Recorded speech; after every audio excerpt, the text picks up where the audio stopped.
हमने unit 7 acid basis और salt start किया हुआ है। आज ये आखिरी लेक्चर है इसका। हमने सबसे पहले एसिड को कवर किया, इसको लेक्चर 1 में कवर किया। फिर हमने बेसिस को कवर किया लेक्चर 2 में। फिर हमने कवर किया ऑक्साइड्स को लेक्चर 3 में। और फिर हमने methods of preparation of salt को लेक्चर 4 में कवर किया। आज लेक्चर 5 है और आज हम करेंगे test for anions, cations and gases. Before going to the actual topic, सबसे पहले आपके माइंड में ये क्वेश्चन होगा कि क्या इन टेस्ट को रिमेंबर करने की जरूरत है? तो मेरा आंसर होगा यस, रिमेंबर करने की जरूरत है। तो फिर आप सोच रहे होंगे कि जरूरत नहीं है, क्यों नहीं है? क्योंकि ये टेस्ट तो प्रैक्टिकल पेपर के एंड पे गिवन होते हैं, हम सिर्फ समझ लेंगे इन्हें। प्रैक्टिकल पेपर के एंड पे गिवन होंगे टेस्ट, तो हम इन्हें सॉल्व कर सकते हैं। जो बात 100% करेक्ट है। IGCSE का अगर आप पेपर देखेंगे मई जून 2025 6-1, तो यहाँ पर प्रैक्टिकल पेपर के एंड पे देखें टेस्ट फॉर एनाइंस गिवन है, टेस्ट फॉर कैटाइंस भी गिवन है, एंड आल्सो अगर आप नेक्स्ट पेज पे देखेंगे तो टेस्ट फॉर गैसेस और फ्लैम टेस्ट भी गिवन है। तो आपको याद करने की जरूरत नहीं है प्रैक्टिकल पेपर में, ये बात करेक्ट है। सेम बात ट्रू है GCE के पेपर के लिए भी। अगर आप पेपर देख लें 2025 में जून पेपर 4-2 देखें तो देखें पेपर्स के एंड पे test for anions, test for cations given है प्रैक्टिकल पेपर के एंड पे, and also test for gases और फ्लैम टेस्ट भी गिवन है। तो प्रैक्टिकल पेपर के लिए आपको इनको रिमेंबर करने की जरूरत नहीं है। लेकिन जरूरत किस पेपर में पड़ेगी आपको रिमेंबर करने की? MCQ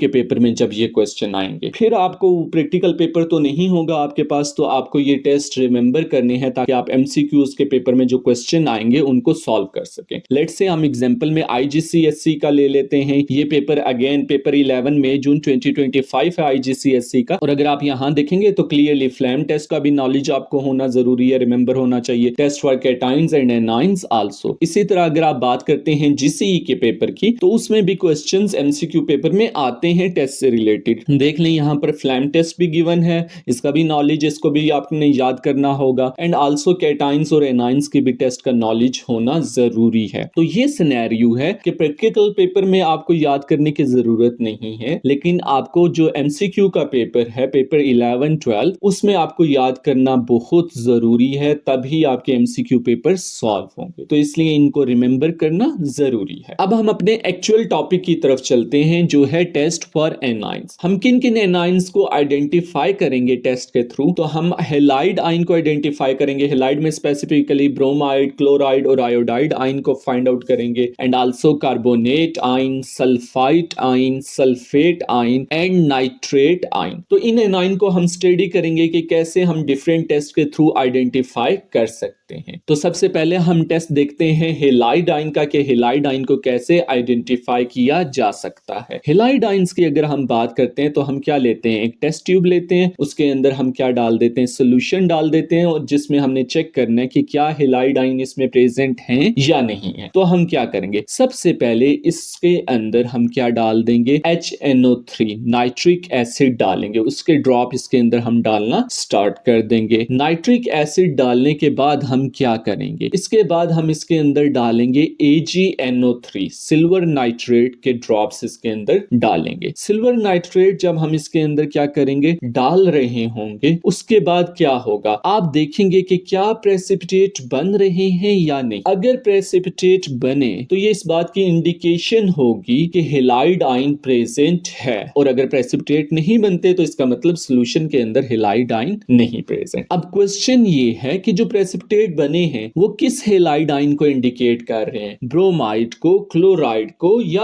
आयोडाइड को? तो सबसे पहले हम देखते हैं कि अगर व्हाइट प्रेसिपिटेट बने तो वो क्लोराइड आइन को इंडिकेट करेंगे। क्यों करेंगे? जैसे देखें, सिल्वर और क्लोराइड मिलके क्या बना देंगे? Silver chloride. और सिल्वर क्लोराइड किस कलर का होता है? व्हाइट प्रेसिपिटेट होते हैं। और आल्सो अगर वो क्या हुए? ऑफ व्हाइट हुए या क्रीम कलर प्रेसिपिटेट हुए तो वो ब्रोमाइड आइन को इंडिकेट करेंगे। कैसे? देखें, जो सिल्वर है वो ब्रोमाइड के साथ रिएक्ट करके सिल्वर ब्रोमाइड बनाता है, और silver bromide of white colour या आप कह सकते हैं क्रीम कलर का प्रेसिपिटेट होता है। एंड आल्सो अगर प्रेसिपिटेट येलो होते हैं तो वो आयोडाइड आइन को इंडिकेट करेंगे। सिल्वर आइन जब भी आयोडाइड आइन के साथ मिलके सिल्वर आयोडाइड बनाएगा, सिल्वर आयोडाइड का कलर क्या होता है? येलो। तो येलो प्रेसिपिटेट बनेंगे। तो इस तरह हम क्या कर सकते हैं? हेलाइड आइन को फाइंड आउट कर सकते सकते हैं। सबसे पहले हम क्या कंफर्म करेंगे कि हैलाइड आयन है या नहीं है। उसके लिए हम क्या डालेंगे, नाइट्रिक एसिड डालेंगे और AgNO3 सिल्वर नाइट्रेट डालेंगे। अगर प्रेसिपिटेट बने तो हैलाइड आयन है। फिर प्रेसिपिटेट के कलर से हम इंडिकेट कर लेंगे कि कौन सा हैलाइड आयन है। अब हम जिस नेक्स्ट एनाइन को आइडेंटिफाई करेंगे वो है हमारे पास कार्बोनेट आयन। अगर carbonate ion in the form of aqueous solution मौजूद है तो हम क्या करेंगे, टेस्ट ट्यूब में हम एसिड लेंगे, कोई सा भी एसिड आप ले सकते हैं, उसको हम कार्बोनेट आयन के सॉल्यूशन के अंदर डाल देंगे। अब देखें जब कार्बोनेट आयन के सॉल्यूशन में गया तो इसमें क्या है, अब टेस्ट ट्यूब में कार्बोनेट आयन प्लस हमारे पास H पॉजिटिव आयंस भी हैं। याद रखिएगा carbonate ions H positive ion के साथ रिएक्ट करके क्या बनाएंगे, कार्बन डाइऑक्साइड और वाटर बनाएंगे। तो आप देखेंगे कि जो टेस्ट ट्यूब है इसके अंदर देखें क्या प्रोड्यूस हो रही है, कार्बन डाइऑक्साइड गैस प्रोड्यूस हो रही है। तो आप क्लियरली फिजिंग को देख सकेंगे। ये फिजिंग इंडिकेट करेगी कि इस टेस्ट ट्यूब के अंदर कार्बोनेट आयन मौजूद है, इसीलिए उन्होंने एसिड के साथ रिएक्ट करके कार्बन डाइऑक्साइड गैस बनाई है। आल्सो कार्बोनेट जो है सॉलिड फॉर्म में भी हो सकता है, जैसे हमारे पास कैल्शियम कार्बोनेट होता है, तो यहां पर कार्बोनेट किस फॉर्म में है, सॉलिड के फॉर्म में। तो अगेन हम सेम प्रोसेस करेंगे। हम टेस्ट ट्यूब लेंगे जिसमें क्या है कोई सा भी एसिड हो सकता है, उसको हम क्या डालेंगे, कार्बोनेट आयन वाले टेस्ट ट्यूब में डालेंगे। जब उसमें डालेंगे तो क्या होगा, अब इस टेस्ट ट्यूब में कार्बोनेट आयन का एक्वस सॉल्यूशन बन जाएगा क्योंकि वो एसिड में डिसॉल्व हो जाएगा, प्लस हमारे पास H पॉजिटिव आयंस होंगे। तो अगेन ये क्या करेंगे, रिएक्ट करके कार्बन डाइऑक्साइड गैस बनाएंगे, फिजिंग प्रोड्यूस होगी जो इंडिकेट करेगी कि डाला गया जो सॉलिड था वो कार्बोनेट आयन थे उसमें। तो अगेन अगर इसका हम रिएक्शन देखें तो कैल्शियम कार्बोनेट सॉलिड वो H पॉजिटिव के साथ रिएक्ट करेगा, बनेगा क्या हमारे पास, carbon dioxide water plus calcium ions बनेंगे। तो ये हमारे पास टेस्ट है कार्बोनेट आयन को आइडेंटिफाई करने के लिए। आल्सो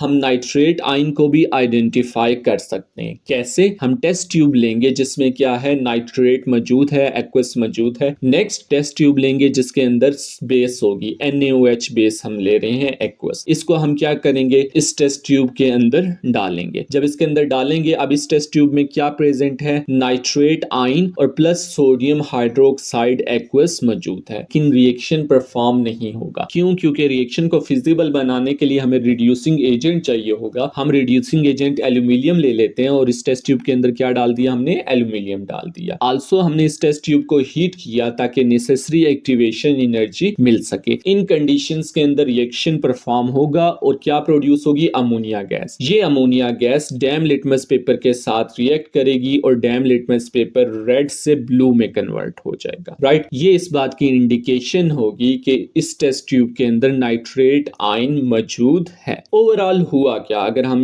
इन शॉर्ट देखें तो हमारे पास क्या था, एल्यूमिनियम जो as a reducing agent act कर रहा है। चूंकि एल्यूमिनियम रिड्यूसिंग एजेंट के तौर पे एक्ट कर रहा है तो एल्यूमिनियम क्या रिलीज करेगा, इलेक्ट्रॉन 3 इलेक्ट्रॉन रिलीज करेगा और खुद Al पॉजिटिव 3 में कन्वर्ट हो जाएगा कैटाइन में। नेक्स्ट हमारे पास टेस्ट ट्यूब में नाइट्रेट एनाइन था जो in the presence of heat aluminium metal and sodium hydroxide ammonium A9 में कन्वर्ट हुआ। तो आप क्लियरली देख सकते हैं यहां पर नाइट्रेट आयन रिड्यूस हुआ। हमें कैसे पता चला, नाइट्रेट के नाइट्रोजन को अगर आप देखेंगे तो इस पे ऑक्सीडेशन स्टेट है +5 और अमोनियम आयन के अगर नाइट्रोजन को देखेंगे इसके ऊपर ऑक्सीडेशन स्टेट है +3। तो यहां पर ऑक्सीडेशन स्टेट क्या हुई, डिक्रीज हुई, यानी कि गेन ऑफ क्या हुआ, इलेक्ट्रॉन। गेन ऑफ इलेक्ट्रॉन को हम क्या कहते हैं, रिडक्शन कहते हैं। तो एल्यूमिनियम ने क्या किया, नाइट्रेट को रिड्यूस किया। अब ये जो अमोनियम आयन है NH4 पॉजिटिव, ये OH नेगेटिव के साथ रिएक्ट करेंगे और क्या बना देंगे, अमोनियम गैस बनाएंगे प्लस वाटर बना देंगे। ये जो हमारे पास है ओवरऑल रिएक्शन टेस्ट ट्यूब के अंदर परफॉर्म हुआ। तो ये ओवरऑल रिएक्शन परफॉर्म हुआ टेस्ट ट्यूब के अंदर। इन शॉर्ट हम यूं भी लिख सकते हैं कि ये जो नाइट्रेट है ये in the presence of heat aluminium and sodium hydroxide convert हुआ अमोनियम गैस के अंदर। नेक्स्ट क्या हुआ, जब ये अमोनियम गैस जाके डैम्प लिटमस पेपर के साथ टकराई। डैम्प लिटमस पेपर का क्या मतलब है कि उसके अंदर क्या मौजूद है, वाटर। वाटर के साथ रिएक्ट करके इसने दोबारा क्या बना दिया, अमोनियम आयंस बनाए प्लस OH नेगेटिव आयंस बनाए। OH नेगेटिव हमें क्लियरली पता है कि ये क्या है, बेस को इंडिकेट करते हैं। तो ये रेड लिटमस पेपर को किस में कन्वर्ट कर देंगे, ब्लू में कन्वर्ट कर देंगे। तो ये हमारे पास ओवरऑल इन डेप्थ डिटेल है कि कैसे हम नाइट्रेट आयंस को आइडेंटिफाई करते हैं, एक्चुअल रिएक्शन क्या होते हैं, एल्यूमिनियम हमें क्यों जरूरत होता है, हीट क्यों जरूरत होती है, और लिटमस पेपर का डैम्प होना क्यों जरूरी है। आप मॉइस्ट लिटमस पेपर भी कह सकते हैं। मॉइस्ट और डैम्प दोनों का मतलब कि वो वाटर में क्या हुआ हो, डिप हुआ हो, उसके अंदर वाटर मौजूद हो थोड़ा बहुत। नेक्स्ट जिस एनाइन को हम थ्रू टेस्ट आइडेंटिफाई करेंगे वो है हमारे पास सल्फेट आयन SO4-2। तो हम एक टेस्ट ट्यूब लेते हैं जिसके अंदर एक सोल्यूशन मौजूद है। हम उसके अंदर सबसे पहले क्या डालेंगे, हम डालेंगे few drop of HNO3 nitric acid. तो हमने इसके अंदर क्या डाले, फ्यू ड्रॉप डाले HNO3 के। नेक्स्ट हम क्या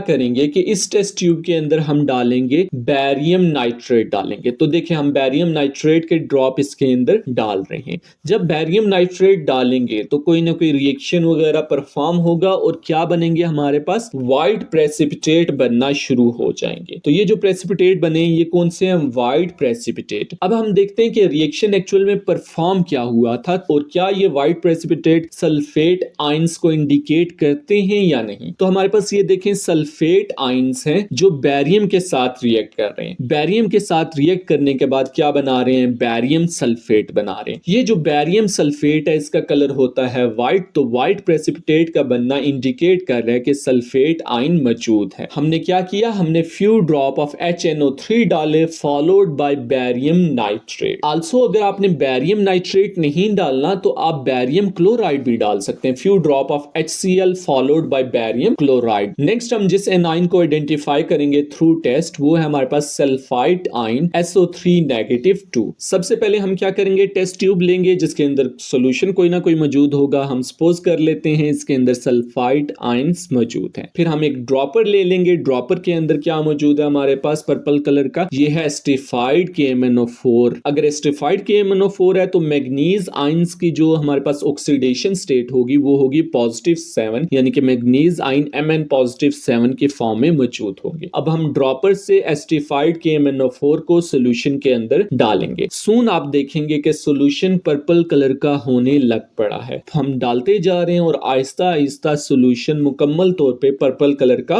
हो गया है। नेक्स्ट क्या होगा, रिएक्शन परफॉर्म होगा और सल्फर डाइऑक्साइड गैस प्रोड्यूस होगी। ये sulphur dioxide gas again react करेगी और सॉल्यूशन का कलर हमारे पास क्या हो जाएगा, कलरलेस हो जाएगा। अब ये जो कलरलेस है इसके अंदर जो मैग्नीज आयंस प्रेजेंट है इसकी ऑक्सीडेशन स्टेट +2 है। +7 की वजह से क्या था, एस्टिफाइड KMnO4 जो था +7 मैग्नीज आयन थे तो वो पर्पल कलर का था। अब मैग्नीज आयन की ऑक्सीडेशन स्टेट +2 हो गई है तो ये सॉल्यूशन का कलर क्या है, कलरलेस है। तो मैग्नीज आयन की ऑक्सीडेशन स्टेट चेंज होने की वजह से कलर चेंज है। अब अगर आप देखेंगे कि इन एक्चुअलिटी हुआ क्या, हुआ ये कि जो सल्फाइड आयन थे उन्होंने रिएक्ट किया H+ आयन के साथ और क्या बनाया, उन्होंने बनाया हमारे पास sulphur dioxide gas plus water बनाया। ये जो सल्फर डाइऑक्साइड गैस है ये as a reducing agent act कर रही है। ये जो reducing agent sulphur dioxide gas है इसने क्या किया कि मैग्नीज आयन को रिड्यूस किया। देखिए मैग्नीज आयन की ऑक्सीडेशन स्टेट +7 से +2 हुई, यानी कि डिक्रीज इन ऑक्सीडेशन स्टेट हुई, यानी आप कह सकते हैं कि गेन ऑफ इलेक्ट्रॉन हुआ और गेन ऑफ इलेक्ट्रॉन को हम क्या कहते हैं, रिडक्शन कहते हैं। तो मैग्नीज आयन रिड्यूस हुए because of reducing agent sulphur dioxide gas, और जो हमारे पास एस्टिफाइड KMnO4 पर्पल था वो कलरलेस में कन्वर्ट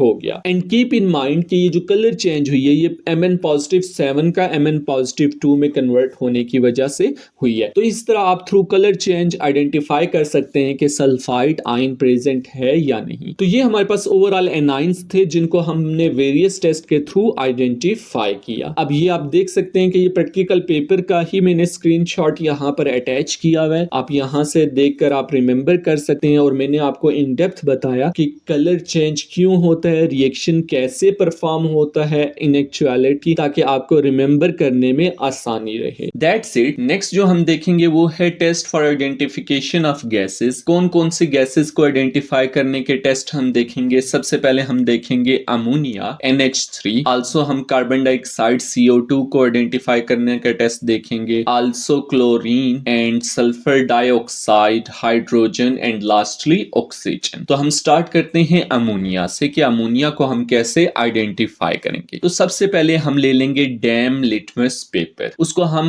जो भी हमारे पास टेस्ट ट्यूब होगी उसके बिल्कुल ऊपर रखेंगे जहां से अमोनिया रिलीज हो रही होगी। जैसे जैसे अमोनिया रिलीज हो रही होगी होगी तो जो रेड डैम्प लिटमस पेपर है वो ब्लू होता जाएगा और ये कंफर्म करेगा कि टेस्ट ट्यूब से जो गैस रिलीज हो रही है वो अमोनिया। एक्चुअल में होता क्या है कि NH3 जो है वाटर, डैम्प का मतलब मॉइस्चर यानी कि वाटर, NH3 वाटर के साथ रिएक्ट करती है और क्या बनाती है NH4 positive plus OH negative aqueous. ये जो OH है ये बेस है, तो हमें पता है जो बेस है वो रेड लिटमस पेपर को ब्लू में कन्वर्ट कर देती है। कुछ चीजों को क्लैरिफाई हम कर लेते हैं। डैम्प लिटमस पेपर लेना क्यों जरूरी है? ताकि वाटर अवेलेबल हो जिसके साथ NH3 रिएक्ट कर सके। एक्चुअल में जो ब्लू कलर में चेंज होता है वो बेस OH नेगेटिव की वजह से रेड लिटमस पेपर ब्लू में चेंज हो जाता है। नेक्स्ट जिस गैस को हम आइडेंटिफाई करेंगे वो है कार्बन डाइऑक्साइड गैस। तो हम क्या करते हैं, सबसे पहले हम फ्लास्क में मैंने ले ली कार्बन डाइऑक्साइड गैस ले ली। एक बेसिक सा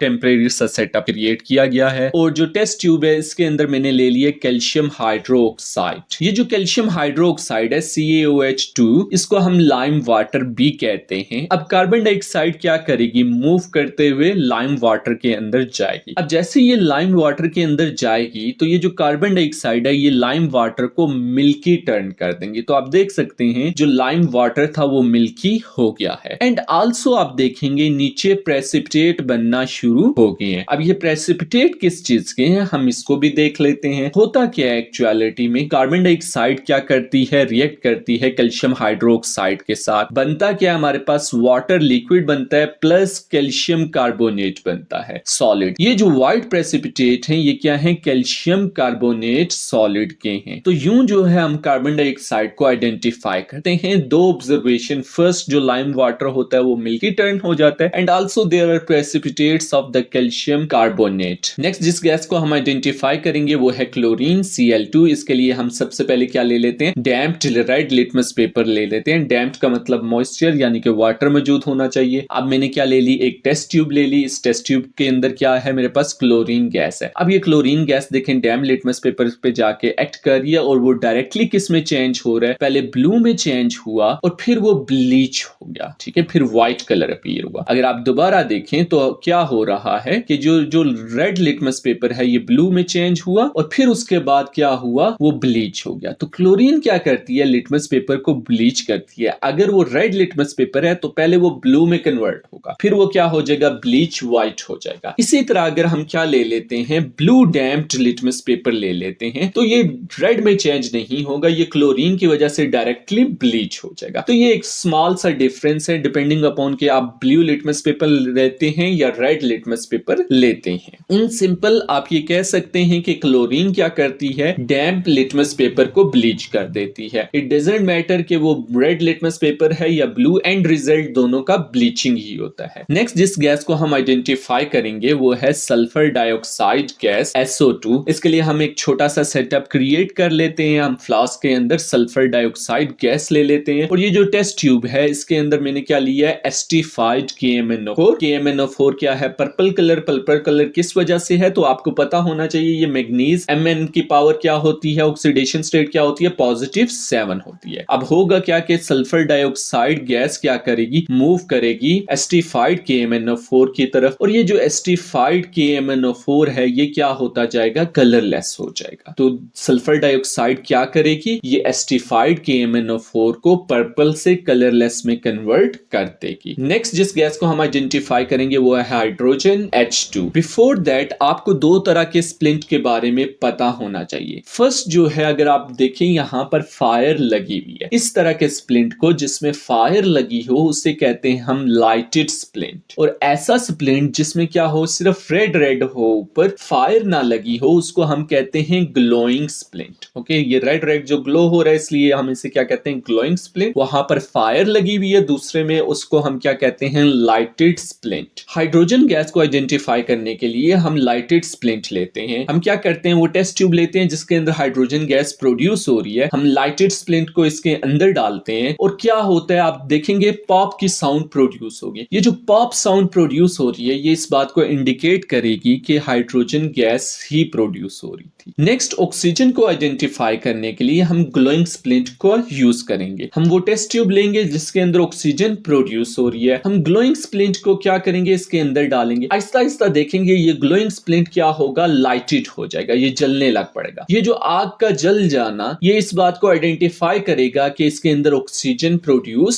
हो रही है। इन शॉर्ट हाइड्रोजन के दौरान क्या होगी, लाइटेड स्प्लिंट हम यूज करेंगे और पॉप साउंड प्रोड्यूस होगी। और ऑक्सीजन को आइडेंटिफाई करने के लिए हम ग्लोइंग स्प्लिंट लेंगे और जो ग्लोइंग स्प्लिंट है वहां पर फायर क्रिएट होगी, वो लाइटेड स्प्लिंट में कन्वर्ट हो जाएगा। तो ये था हमारे पास गैसेस को आइडेंटिफाई करने के टेस्ट। तो ओवरऑल ये टेस्ट थे हमारे पास डिफरेंट गैसेस को आइडेंटिफाई करने के। अब ये एक स्क्रीनशॉट है, प्रैक्टिकल पेपर का ही स्क्रीनशॉट है, तो आप यहां से देखकर इसको रिमेंबर कर सकते हैं। बाकी मैंने आपको इन डेप्थ बता दिया कि क्या क्या होता है और कैसे होता है। अब नेक्स्ट जो हम डिस्कस करेंगे वो हम देखेंगे कि कैटाइंस को किन टेस्ट के थ्रू कैसे आइडेंटिफाई किया जाता है। कौन कौन से कैटाइंस को हम आइडेंटिफाई करेंगे, हम करेंगे आयरन 2 Fe+2 को, आयरन 3 Fe+3 को, जिंक को, कॉपर 2 Cu+2 को, कैल्शियम को, chromium 3 Cr+3, aluminium and ammonium ion. ये वाली जो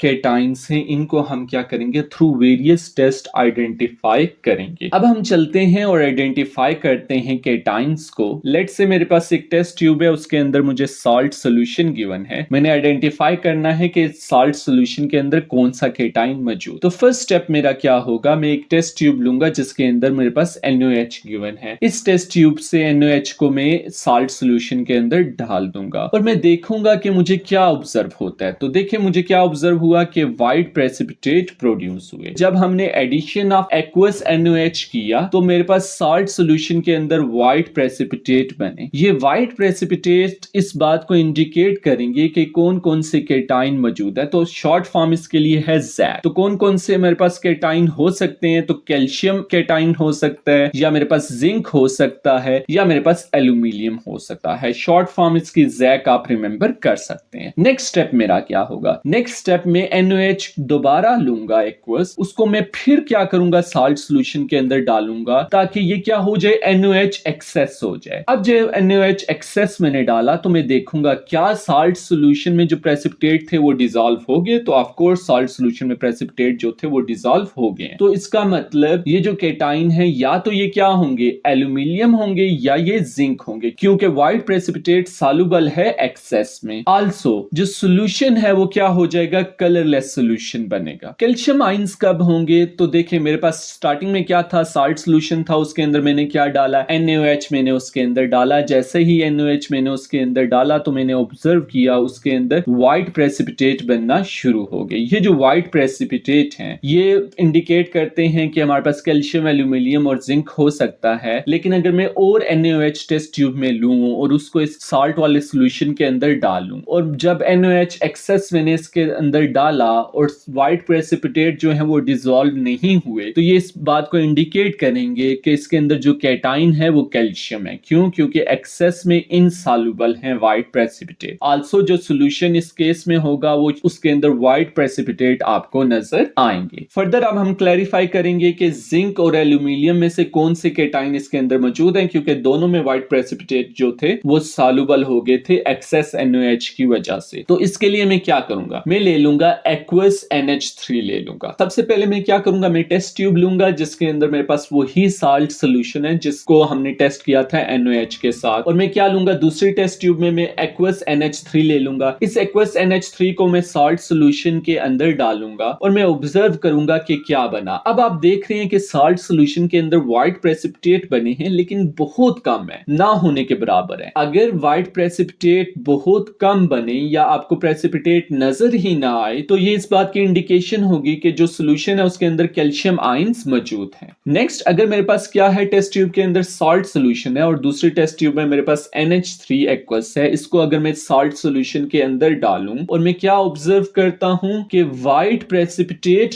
दोबारा बने, तो ये इस बात की इंडिकेशन होगी या तो एल्यूमिनियम मौजूद है या जिंक मौजूद है। मैं क्या करूंगा, दोबारा एक्वस NH3 ले लूंगा टेस्ट ट्यूब में और इसको दोबारा सॉल्ट सॉल्यूशन के अंदर डालूंगा ताकि NH3 क्या हो जाए, एक्सेस में हो जाए। और अब आप देख रहे हैं कि व्हाइट प्रेसिपिटेट इनसॉल्युबल हैं, वो डिसॉल्व नहीं हो रहे। तो ये इस बात की इंडिकेशन है कि सॉल्यूशन के अंदर एल्यूमिनियम आयन मौजूद है। क्यों, क्योंकि व्हाइट प्रेसिपिटेट एक्सेस NH3 डालने के बावजूद डिसॉल्व नहीं हुए, सॉल्यूशन के अंदर आपको व्हाइट प्रेसिपिटेट नजर आ रहे हैं। नेक्स्ट अगर मैं एक टेस्ट ट्यूब लेता हूं जिसके अंदर सॉल्ट सॉल्यूशन मौजूद है और दूसरी टेस्ट ट्यूब में मैं एक्वस NH3 लेता हूं और जब मैं एक्वस NH3 को क्या करता हूं सॉल्ट सॉल्यूशन के अंदर डालता हूं और मैं ऑब्जर्व करता हूं कि मेरे पास जो व्हाइट प्रेसिपिटेट हैं वो बन गए हैं, तो ये इस बात की इंडिकेशन है या एल्यूमिनियम आयन मौजूद है इसमें या जिंक आयन मौजूद है। फर्दर क्लैरिफिकेशन के लिए मैं दोबारा टेस्ट ट्यूब लेता हूं जिसके अंदर मेरे पास क्या है NH3 एक्वस है, इसको मैं सॉल्ट सॉल्यूशन के अंदर डालता हूं ताकि NH3 एक्सेस हो जाए सॉल्ट सॉल्यूशन में और मैं देखता हूं व्हाइट प्रेसिपिटेट क्या हो गए, डिसॉल्व होंगे। तो इसका मतलब सॉल्यूशन के अंदर जिंक आयंस मौजूद हैं। क्यों? क्योंकि जिंक आयंस अगर मौजूद हो तो एक्सेस में व्हाइट प्रेसिपिटेट सॉल्युबल होते हैं, एक्सेस NH3 में व्हाइट प्रेसिपिटेट सॉल्युबल होते हैं और सॉल्यूशन आपको कलरलेस दिखता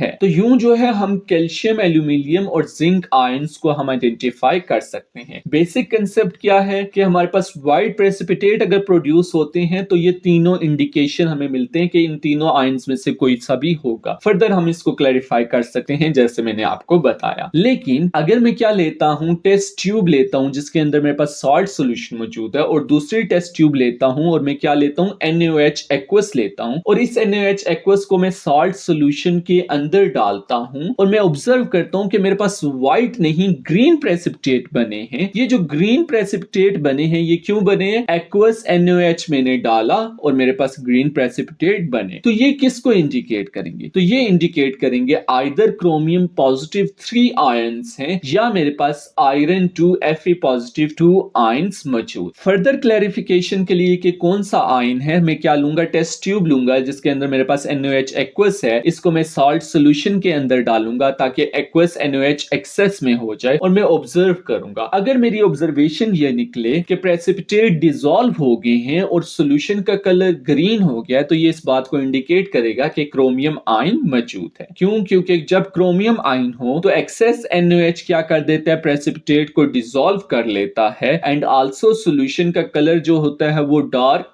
ग्रीन हो जाता है। लेकिन अगर मैं टेस्ट ट्यूब लेता हूं जिसके अंदर सॉल्ट सॉल्यूशन मौजूद है और दूसरी टेस्ट ट्यूब में मेरे पास NaOH मौजूद है, इस NaOH को मैं सॉल्ट सॉल्यूशन के अंदर डालता हूं और मैं ऑब्जर्व करता हूं कि ग्रीन प्रेसिपिटेट बने। कौन से प्रेसिपिटेट बने? NaOH डालने से ग्रीन प्रेसिपिटेट बने। मैं फर्दर क्लैरिफाई करने के लिए कि क्रोमियम है या आयरन है, मैं दोबारा NaOH ले लेता हूं टेस्ट ट्यूब के अंदर। इस NaOH को मैं सॉल्ट सॉल्यूशन के अंदर अगेन डालता हूं और मैं देखता हूं कि ये जो ग्रीन प्रेसिपिटेट है ये एक्सेस NaOH डालने के बावजूद डिसॉल्व नहीं हुए। तो ये इस बात को इंडिकेट करता है कि सॉल्ट सॉल्यूशन के अंदर आयरन मौजूद था। आयरन अगर मौजूद हो तो हमारे पास जो ग्रीन प्रेसिपिटेट है वो एक्सेस NaOH डालने के बावजूद इनसॉल्युबल रहते हैं और सॉल्यूशन के अंदर हमें क्या नजर आएगा? ऑफ कोर्स ग्रीन प्रेसिपिटी हमें नजर आएंगे। आल्सो आप ये भी ऑब्जर्व करेंगे कि जो सरफेस के पास पीपीटी हैं वो ब्राउन हो जाएंगे। तो यूं हम आयरन पॉजिटिव 2 और क्रोमियम पॉजिटिव 3 को आइडेंटिफाई कर सकते हैं। हम फर्दर भी कंफर्म कर सकते हैं कि कौन सा मौजूद है बाय एडिंग एक्वस NH3। तो क्रोमियम पॉजिटिव 3 और आयरन पॉजिटिव 2 को फर्दर कैसे कंफर्म करेंगे? हम ले लेते हैं सॉल्ट सॉल्यूशन टेस्ट ट्यूब के अंदर, आल्सो हम दूसरी टेस्ट ट्यूब के अंदर एक्वस NH3 ले लेते हैं। इस एक्वस NH3 को हम किसके अंदर डालते हैं? सॉल्ट सॉल्यूशन के अंदर डालते हैं। तो हम क्या ऑब्जर्व करेंगे? हम ऑब्जर्व करेंगे कि ग्रीन प्रेसिपिटेट बने हैं। हम फर्दर क्या करेंगे? हम टेस्ट ट्यूब के अंदर दोबारा NH3 एक्वस लेंगे, इसको हम दोबारा सॉल्ट सॉल्यूशन के अंदर डालेंगे ताकि एक्वस NH3 एक्सेस में हो जाए और हम ऑब्जर्व करेंगे कि ये जो ग्रीन प्रेसिपिटेट हैं ये डिसॉल्व होते हैं या नहीं होते। तो ये देखें ये डिसॉल्व नहीं हो रहे, जो इस बात की इंडिकेशन है कि क्रोमियम पॉजिटिव 3 आयंस मौजूद हैं। तो क्रोमियम पॉजिटिव 3 आयंस अगर सॉल्ट सॉल्यूशन के अंदर होंगे तो ग्रीन प्रेसिपिटेट इनसॉल्युबल होंगे अगर एक्सेस NH3 होगा। आल्सो सॉल्यूशन के अंदर आपको ग्रीन प्रेसिपिटेट ही नजर आएंगे। फर्दर अगर हम आयरन की बात करें तो हम टेस्ट ट्यूब लेते हैं जिसके अंदर सॉल्ट सॉल्यूशन मौजूद है और दूसरी टेस्ट ट्यूब के अंदर हमारे पास NH3 एक्वस मौजूद है। इस NH3 एक्वस को अगर हम सॉल्ट सॉल्यूशन के अंदर डालते हैं और हम देखते हैं कि क्या हुआ, अगर हमारे पास क्या हो, रेड कलर के प्रेसिपिटेट प्रोड्यूस हों या आप रेड ब्राउन कलर के प्रेसिपिटेट कह लें, तो ये इस बात को इंडिकेट करता है कि आयरन पॉजिटिव 2 आयन सॉल्यूशन के अंदर मौजूद है। फर्दर हम क्या करेंगे? हम दोबारा एक्वस NH3 लेंगे, इस एक्वस NH3 को दोबारा हम सॉल्ट सॉल्यूशन के अंदर डालेंगे। अब हम वेट करेंगे कि एक्सेस NH3 में ये जो रेड ब्राउन प्रेसिपिटेट हैं ये डिसॉल्व होते हैं या नहीं। तो देखें यहाँ पर ये डिसॉल्व नहीं हो रहे, जो इस बात को इंडिकेट कर रहा है कि आयरन पॉजिटिव 2 आयंस ही सॉल्ट सॉल्यूशन के के अंदर मौजूद है। तो अगर आयरन पॉजिटिव 2 साल्ट सोल्यूशन के अंदर मौजूद हो तो ये रेड प्रेसिपिटेट जो होंगे ये इनसॉल्युबल होंगे एक्सेस NH3 एक्वस में। आल्सो आपको टेस्ट ट्यूब के अंदर of course red brown precipitate ही नजर आएंगे। तो यूं जो है हम क्रोमियम पॉजिटिव 3 और आयरन पॉजिटिव 2 को आइडेंटिफाई कर सकते हैं इन टेस्ट के through. What about iron positive 3, हम उसको कैसे आइडेंटिफाई करेंगे? देखिए यहां पर NaOH डालने से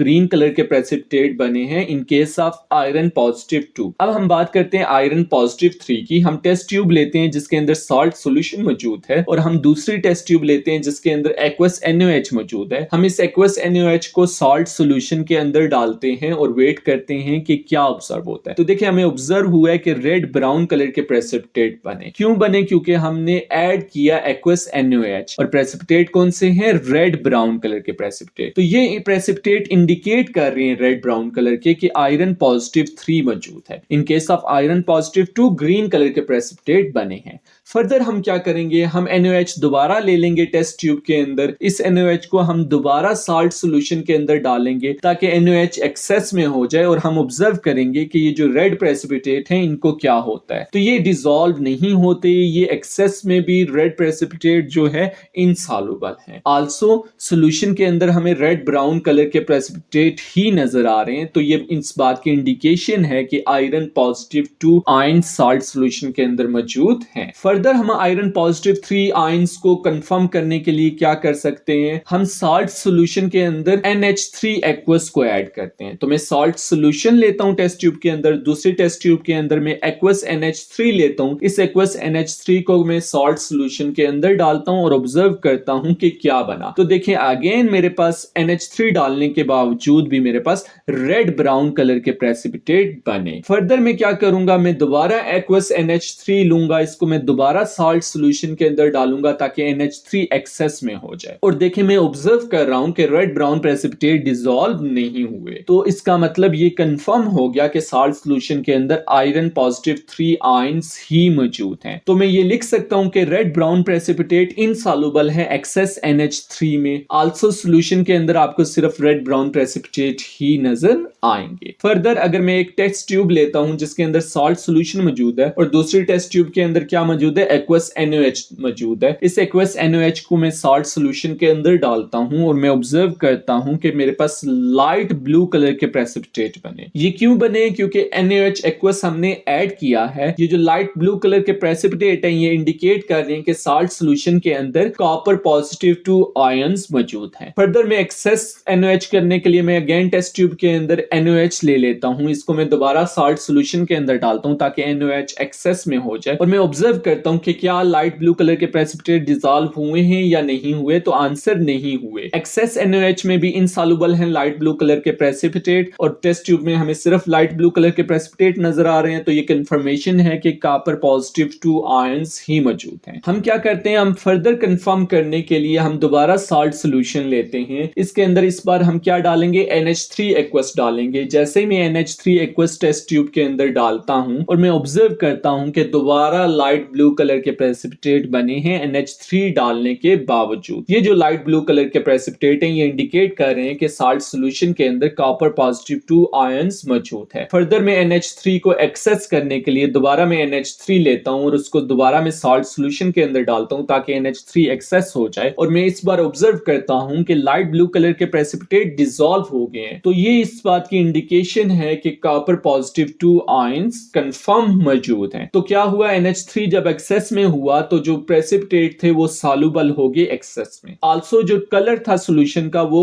डार्क ब्लू कलर में चेंज हो गया। तो यूं जो है हम कॉपर पॉजिटिव 2 को आइडेंटिफाई करते हैं। अब एक और केटाइन हमारे पास बचा है, हम उसको भी क्या कर लेते हैं? आइडेंटिफाई कर लेते हैं। हम टेस्ट ट्यूब लेते हैं जिसके अंदर साल्ट सॉल्यूशन मौजूद है। हम इसके अंदर क्या डालेंगे? आपको पता है एक्वस NaOH डालेंगे। हम टेस्ट ट्यूब लेते हैं जिसके अंदर क्या है? एक्वस NaOH मौजूद है। हम NaOH को साल्ट सॉल्यूशन के अंदर डालेंगे और ऑब्जर्व करेंगे कि क्या प्रोड्यूस होता है। तो देखें ना तो प्रेसिपिटेट प्रोड्यूस हुए ना ही साल्ट सॉल्यूशन का कलर चेंज हुआ। इन दिस केस हम क्या करेंगे? टेस्ट ट्यूब को हीट करेंगे। देखें जब हम टेस्ट ट्यूब को हीट कर रहे हैं तो गैस प्रोड्यूस हो रही है, फिजिंग हो रही है, बबल्स बन रहे हैं। इन दिस केस हम क्या करेंगे? हम रेड लिटमस पेपर लेंगे जो डैम्प्ड है और हम देख रहे हैं कि ये जो बबल्स हैं, जो गैस प्रोड्यूस हो रही है, ये डैम्प रेड लिटमस पेपर को ब्लू में कन्वर्ट कर रही है। जब गैस जो है डैम्प रेड लिटमस पेपर को ब्लू में कन्वर्ट कर देगी तो ये इस बात की कंफर्मेशन है कि साल्ट सॉल्यूशन के अंदर अमोनियम आयन मौजूद है। क्यों? क्योंकि देखें जो अमोनियम आयन है वो NaOH के OH के साथ रिएक्ट करते हैं और प्रोड्यूस करते हैं अमोनिया गैस प्लस वाटर। ये जो अमोनिया गैस है ये डैम रेड लिटमस पेपर के वाटर के साथ रिएक्ट करके OH नेगेटिव आयंस बनाती है, जो बेस है, और बेस रेड लिटमस पेपर को ब्लू में कन्वर्ट कर देती है। तो यूं जो है हम अमोनियम आयन को आइडेंटिफाई करते हैं through this test. Hope so आपको पता चल गया होगा कि हम डिफरेंट कैटाइंस को कैसे आइडेंटिफाई करते हैं। बेसिकली हम क्या करते हैं, हम एक्वस NaOH डालते हैं और एक्वस NH3 डालते हैं और ऑब्जर्वेशन के बेसिस पे हम कैटाइंस को आइडेंटिफाई करते हैं। अगर मैं सम अप करूं, अगर हम NaOH डालें और प्रेसिपिटेट जो बने वो व्हाइट हो तो क्या कौन से कैटाइंस हो सकते हैं? जैक हो सकते हैं, जिंक, एल्यूमिनियम या कैल्शियम हो सकते हैं इनमें से। अगर प्रेसिपिटेट क्या है, ग्रीन प्रेसिपिटेट है, तो कौन से कैटाइंस हो सकते हैं? हमारे पास क्रोमियम पॉजिटिव 3 हो सकता है या आयरन पॉजिटिव 2 हो सकता है। और अगर रेड ब्राउन प्रेसिपिटेट बने तो हमारे पास कौन से आयंस होंगे? आयरन पॉजिटिव 3 आयंस हो सकते हैं। और अगर क्या हो, लाइट ब्लू प्रेसिपिटेट हो तो हमारे पास होंगे कॉपर पॉजिटिव 2 आयंस होंगे। ये था इन केस हम NaOH डालें। ऑफ कोर्स फर्दर क्लैरिफिकेशन के लिए हम NaOH को क्या करेंगे, एक्सेस करेंगे, then we will able to clarify this.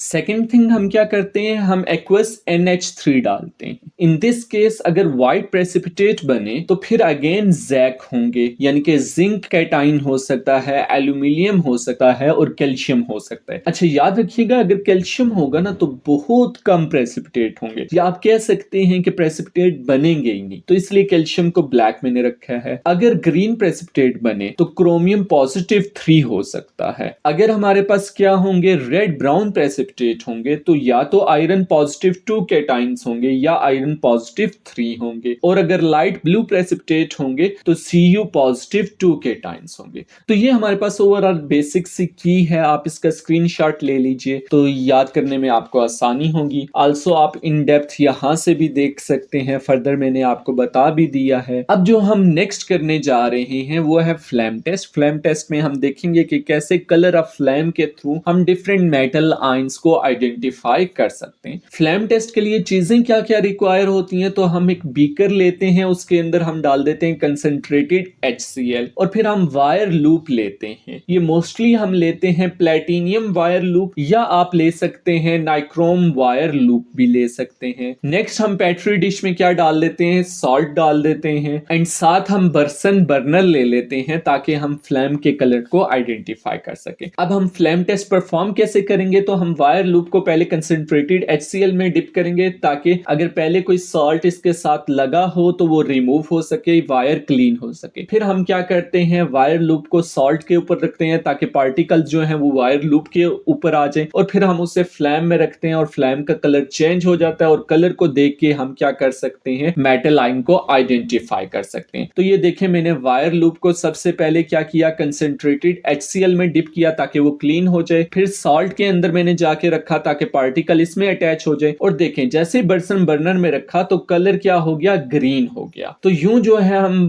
Flame के कलर से आइडेंटिफाई कर सकते हैं मेटल को। इन दिस केस देखें लाइट ग्रीन है, तो अगर आप की को देखें तो लाइट ग्रीन जो है बैरियम, तो यहां पर सॉल्ट में बैरियम पॉजिटिव 2 मेटल आयन मौजूद होंगे। अब आपको मेटल आयन और उनके फ्लेम कलर को याद करना पड़ेगा। कैसे याद करेंगे, आप कोई सा भी मेथड यूज कर सकते हैं जो आपको आसान लगे, लेकिन मैंने एक सेंटेंस बनाया हुआ है जो है किम लिलिक येल not red Lamborghini orange red Civic to the green bar with blue green condenser. ये मैंने अपनी आसानी के लिए बनाया, आप जैसे मर्जी याद कर लें। देखिए यहाँ पर जो किम है वो लिलिक है, किम इंडिकेट कर रहा है पोटेशियम को और लिलिक लिलिक कलर को इंडिकेट कर रहा है। येल नॉट जो है, वाई जो है वो इंडिकेट कर रहा है येलो को, और एन जो है वो सोडियम को इंडिकेट कर रहा है। Red Lamborghini red colour red को इंडिकेट कर रहा है, एल जो है वो लिथियम को इंडिकेट कर रहा है। ऑरेंज रेड सिविक जो है ऑरेंज रेड कलर को इंडिकेट कर रहा है, और सिविक जो है वो हमारे पास कैल्शियम को इंडिकेट कर रहा है। ग्रीन बार जो है ग्रीन ग्रीन कलर को इंडिकेट कर रहा है, बी जो है वो बैरियम को इंडिकेट कर रहा है। ब्लू ग्रीन कंडेंसर, जो ब्लू ग्रीन है वो एज इट इज है और कंडेंसर जो है वो कॉपर को इंडिकेट कर रहा है। तो ये एक बेसिक सी लाइन है जिसके थ्रू आप इजीली क्या कर सकते हैं, कलर को याद कर सकते हैं। बाकी आपकी मर्जी, आपने जैसे याद करने। अब हम ये करते हैं कि कुछ एमसीक्यू पेपर के कुछ क्वेश्चंस को सॉल्व करते हैं। आपको ये भी पता चल जाएगा कि ये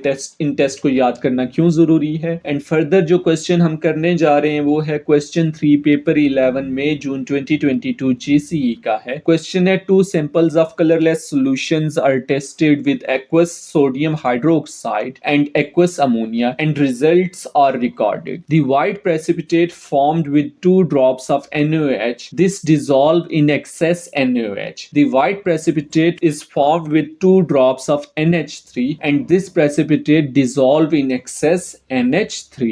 What can be deduced from these results? तो वीडियो को पॉज करें और इसको सॉल्व करने की कोशिश करें।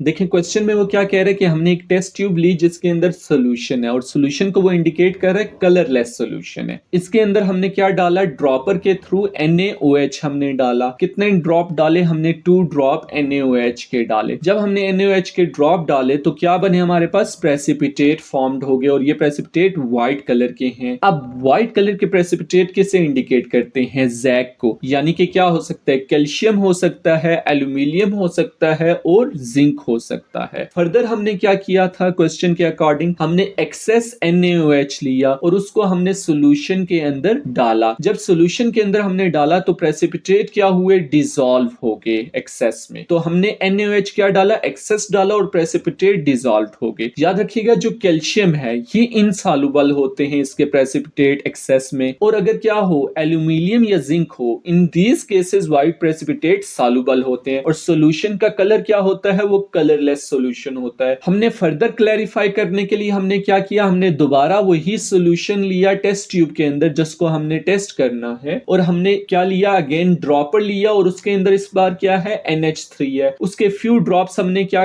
डाले, 2 ड्रॉप सॉल्यूशन के अंदर डाले और क्या बना हमारे पास, व्हाइट प्रेसिपिटेट बने। ये व्हाइट प्रेसिपिटेट किसे इंडिकेट कर रहे हैं, या तो एल्यूमिनियम होगा या क्या होगा, जिंक होगा। कैल्शियम को तो पहले ही हमने क्या कर दिया, साइड पे कर दिया। नेक्स्ट हम क्या करेंगे कि टेस्ट ट्यूब लेंगे जिसके अंदर NH3 एक्सेस में होगा, इसको हम सॉल्यूशन के अंदर डाल देंगे। जैसे इसको सॉल्यूशन में डालेंगे तो जो व्हाइट प्रेसिपिटेट हैं वो डिसॉल्व हो जाएंगे। क्यों डिसॉल्व हुए, क्योंकि हमने एक्सेस NH3 डाला। तो आपको ये पता है कि जिंक जो है वो एक्सेस NH3 में उसके प्रेसिपिटेट डिसॉल्व हो जाते हैं और सॉल्यूशन क्या होता है, कलरलेस होता है। जबकि इन केस ऑफ एल्यूमिनियम जो व्हाइट प्रेसिपिटेट हैं वो इनसॉल्युबल रहते हैं, वो एक्सेस NH3 में डिसॉल्व नहीं होते। तो हमारा जो आंसर है वो क्या है, डी, यानी कि जिंक कैटाइन इसमें प्रेजेंट है क्योंकि एक्सेस में दोनों में डिसॉल्व हो गए हैं व्हाइट प्रेसिपिटेट। अब जो नेक्स्ट क्वेश्चन है जिसको हम डिस्कस करेंगे वो है क्वेश्चन 3 पेपर 12 में जून 2022 जीसीई का है। क्वेश्चन है some reactions of aqueous solution of compound X are given when a few drop of aqueous sodium hydroxide are added, a white precipitate is formed, when dilute nitric acid is added and mixture is warmed, a gas is formed and gas decolorized acidified potassium magnate. When dilute nitric acid and aqueous barium nitrate are added, no visible reaction occur. What can be deduced about the identity of the X? तो video को pause करके इसको solve करने की कोशिश करें।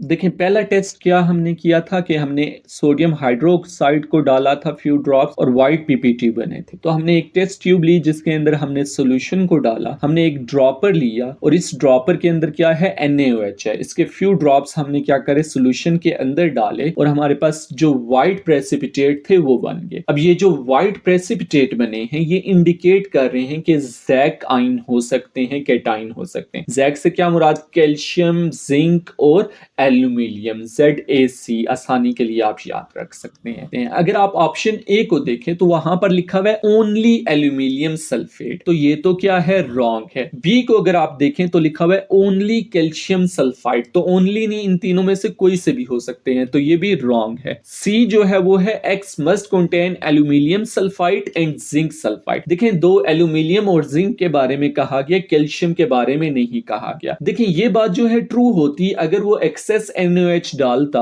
और white precipitate जो है वो डिसॉल्व हो जाते तो ये ऑप्शन हमारे पास ट्रू होता। तो ये भी रॉन्ग है। हमारा जो डी ऑप्शन है must contain aluminium sulphide, calcium sulphide and zinc sulphide, ये हमारा करेक्ट ऑप्शन है। देखिए हमने केटाइन के बेसिस पे हमने अपना कंपाउंड फाइंड आउट कर लिया, लेकिन हम क्या करते हैं, हम एक स्टेप अहेड जाते हैं और एनाइन को भी प्रॉपर्ली थ्रू रिएक्शन फाइंड करते हैं। देखिए सेकंड ऑप्शन में वो क्या कह रहे हैं, when dilute nitric acid is added, जब ऐड किया और मिक्सचर को वार्म किया और गैस बनी और उसने डीकलराइज कर दिया एस्टिफाइड पोटेशियम मैग्नेट को। देखिए टेस्ट ट्यूब हमने ली, टेस्ट ट्यूब के अंदर क्या मौजूद है, हमें ऑलरेडी पता है कि सल्फाइड मौजूद है, लेकिन फिर भी हम कंफर्म करते हैं। हमने ड्रॉपर लिया, ड्रॉपर के अंदर क्या है हमारे पास, एस्टिफाइड KMnO4 जो है वो ड्रॉपर के अंदर है। ये पर्पल कलर क्यों है, पर्पल कलर जो इसका है वो मैग्नीज Mn+7 की वजह से है। इसके फ्यू ड्रॉप हमने क्या किए, हमने सॉल्यूशन के अंदर डाले और आप देख रहे हैं कि सॉल्यूशन का कलर जो है वो पर्पल होना स्टार्ट हो गया। सून जो है होल सॉल्यूशन का कलर क्या हो गया, पर्पल हो गया। फिर हमने इस टेस्ट ट्यूब को क्या किया, वार्म किया और हमने देखा कि कोई गैस बन रही है। हमें ऑलरेडी पता है कि सल्फर डाइऑक्साइड गैस वो बन रही है और ये जो सल्फर डाइऑक्साइड गैस है ये पर्पल कलर को क्या कर देगी,